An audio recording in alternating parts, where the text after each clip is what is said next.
Somnifères, tranquillisants, on les appelle les pilules du bonheur. 1 Français sur 5 en consomme. Un record en Europe. La plupart de ces comprimés sont des benzodiazépines. Une molécule très efficace contre les angoisses, mais elle a un gros problème.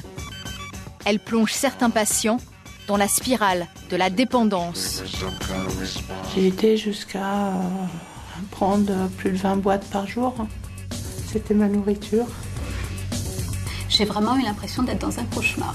Et je me suis demandé à chaque instant comment j'allais m'en sortir. Des médicaments pas chers, aussi puissants que des drogues dures. Comment devient-on accro à ces petites pilules blanches?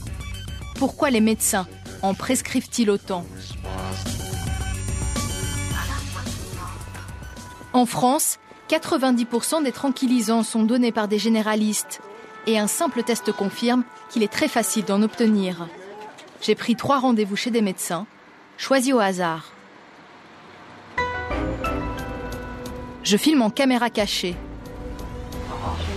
Aucun ne me connaît, c'est ma toute première consultation. À ce praticien comme aux autres, je raconte la même histoire. Une peine de cœur avec des angoisses et des insomnies. Pas très bien, mais surtout je voudrais pouvoir dormir un peu, quoi. Enfin, au moins ça. Vous dormez quand même ou pas? Oui, je dors. Heureusement que je dors. Mais vous avez du mal à vous endormir plutôt? Ce médecin prendra la peine de m'ausculter et m'accordera 13 minutes. Il semble avoir quelques doutes sur mon récit. Ça ne l'empêche pas de me prescrire quand même un traitement pour dormir. Première visite, une boîte de somnifères apparentée aux benzodiazépines. Chez le deuxième médecin, la salle d'attente est pleine à craquer. Et le cabinet doit fermer dans 1 heure. Le docteur est pressé, il m'écoute d'une oreille tout en faisant ses papiers. Que je suis angoissée, que... Voilà, Au bout de 2 minutes, montre en main, il sort son ordonnance. Voilà, surmonter tout ça. Non, il faut un traitement. Si vous n'êtes pas bien, il vous faut quelque chose. Je peux vous donner des plantes. Ça vous suffira pas. Non, je vais vous donner un chat, vous allez voir. Ça, c'est l'anxiolytique. Et ça, c'est un hypnotique, mais léger aussi. Merci. Deuxième visite, de mieux en mieux. J'obtiens sans peine un somnifère et un anxiolytique. Restait une dernière consultation. Bonjour. La médecin a plus de temps. Elle m'interroge pendant 20 minutes. Elle a aussi la main beaucoup plus lourde. Est-ce que je peux vous proposer de vous arrêter pendant 1 semaine? Dès aujourd'hui, je vais vous mettre sous antidépresseur, sous anxiolytique aussi, mais je ne vais pas vous assommer. Et les anxiolytiques, il n'y a pas de danger de devenir accro? Ouais, de devenir dépendant ou... non? Malgré mes questions répétées, elle conteste tout risque de dépendance. Voilà. Bien au contraire. Alors moi je serais vous, j'irai tout de suite chercher la potion magique et puis comme ça. Mais ça agit, je vais sentir un effet rapide. Faites-moi confiance, vous allez voir. D'accord. Ok. Voilà. Cette fois, c'est carton plein. Un antidépresseur, le fameux Stilnox, un tranquillisant et en prime, 1 semaine d'arrêt de travail.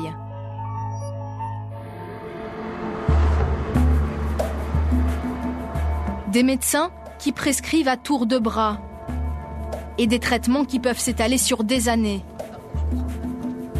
C'est la douloureuse expérience d'Isabelle Barra, une mère de famille près de Toulouse.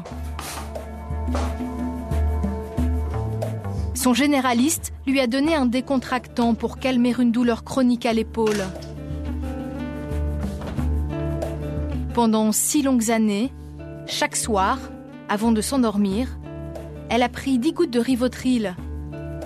C'est ce petit flacon, encore une benzodiazépine. Il y avait pourtant des risques à en prendre aussi longtemps. Voilà. Alors, il est marqué risque de dépendance. Ce traitement peut entraîner, surtout en cas d'utilisation prolongée, un état de dépendance physique et psychique. Et ça, on ne vous a pas prévenu? Du tout. Jamais. En 6 ans de prescription, j'ai eu mes ordonnances qui ont été renouvelées régulièrement, sans jamais avoir ni de questionnaire de la part des médecins pour évaluer si une éventuelle dépendance, ou pour m'alerter sur le risque de survenue, et encore moins pour me proposer un sevrage. Au fil des ans, sans qu'elle s'en rende compte, son corps s'est pourtant accroché au produit. Isabelle l'a découvert de façon brutale, lors de vacances en Italie l'année dernière. Quand elle a voulu arrêter son médicament, elle a fait une crise de manque, des symptômes effrayants. Il faisait 40 dehors, je grelottais avec 3 couvertures. La nuit, je me réveillais trempée de sueur. Et puis toutes ces sensations, les murs qui ondulent, enfin cette fatigue intense, les douleurs, les contractures, le cœur qui s'emballe. Finalement, c'est un manque comme pour une drogue dure, quoi, quand on voit des crises de manque. Ah oui, oui, vraiment.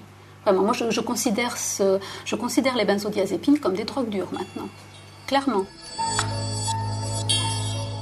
Isabelle a mis 11 mois pour se sevrer, toute seule. Fraction de goutte après fraction de goutte, elle a très progressivement diminué ses doses. Des comptes d'apothicaire pour finalement s'en sortir.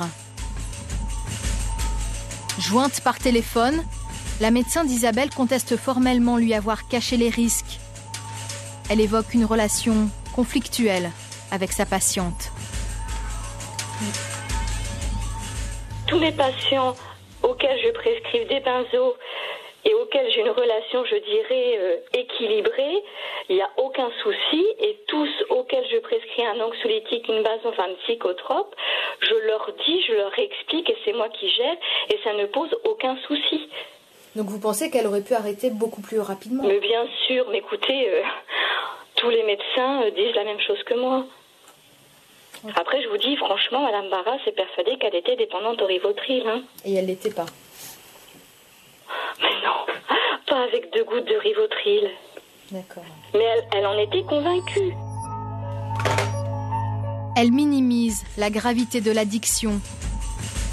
Pourtant, en juin 2008, l'AFSAPS, le gendarme du médicament, avait pris la peine d'envoyer à tous les médecins des consignes sur le bon usage du Rivotril. Il insiste sur les problèmes de dépendance physique et psychique en cas de traitement long et rappelle que cette benzodiazépine doit être délivrée uniquement pour son indication d'origine, l'épilepsie, et rien d'autre.